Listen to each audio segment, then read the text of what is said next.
cases have accelerated very, very quickly over the last couple of days, as have France, as has Norway, as has Denmark, and as have a number of European countries. So it's very important that countries in the European Union and in Western Europe really do look at what their current control strategy is for this disease, and to assess whether the efforts they're taking are good enough in terms of suppressing transmission and pushing back the virus, and then obviously preparing their health systems to cope with the cases that do occur. All countries need to review their strategies right now. Yeah, thank you. I would be happy to add to that. I had a very good discussion with His Excellency Prime Minister Pedro Sanchez of Spain 2 days ago, and I was, very much impressed by his commitment. And Spain is using the whole of government and whole of society approach, and we believe that that political leadership is really key. And we discussed about that approach, mobilizing the whole society and making the response everybody's responsibility. And we hope to see progress in Spain too. The Prime Minister took the initiative to call WHO and to consult, and that's a very important measure, actually, indicators of leadership, and he told me that he's prepared to do everything to stop this outbreak. Then on containment and mitigation, again, we don't want anyone to make a mistake. When we say the situation now is pandemic, we are not saying that the world should move from containment to mitigation. We are not. We believe as WHO that the comprehensive or blended approach should continue. And in that comprehensive and blended approach, containment should be the major pillar.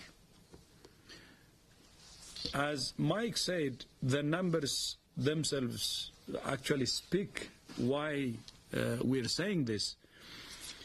81 countries have no cases, so they should do everything to prevent from importing any case. They shouldn't give any ground for this virus to set foot in their country. And then there are 57 countries who have reported less than 10 cases, 10 or less cases. They can cut it from the bud. 81 plus 57 is 138 cases. And 90% of the total number of cases we have, the total 118 cases globally, 4 countries reported 90% of it. 90% of the 118,000. So it will be a mistake to abandon the containment strategy. Of course, the rest of the countries will be between the 4 countries who have reported more than 90% and those who have reported 10 cases or less. So we believe that the best way forward is the blended comprehensive approach, which puts containment as a major pillar. And we have also given examples. Many countries have already shown that when you have cases, still can be contained, however big the number of cases is. And we are convinced that although this is the first coronavirus to be labeled as pandemic proportion, but at the same time we believe that it will be the first also to be able to be contained or controlled. That's what we are saying. It can be, because we have seen progress in countries that have already shown this. So we repeat again, we are not suggesting to shift from containment to mitigation. We are not. We underline that. We're still proposing containment strategy and other strategies, a comprehensive and blended strategy.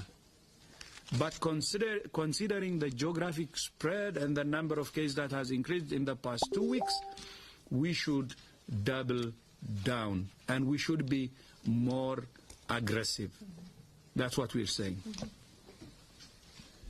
Thank you very much. We will now call on Christophe from Rwanda. Christophe, can you hear us? Yes, I can hear you. Thank you very much. I hear you well. I have a couple of questions. The first, I want you to give us an overview of the status of preparedness and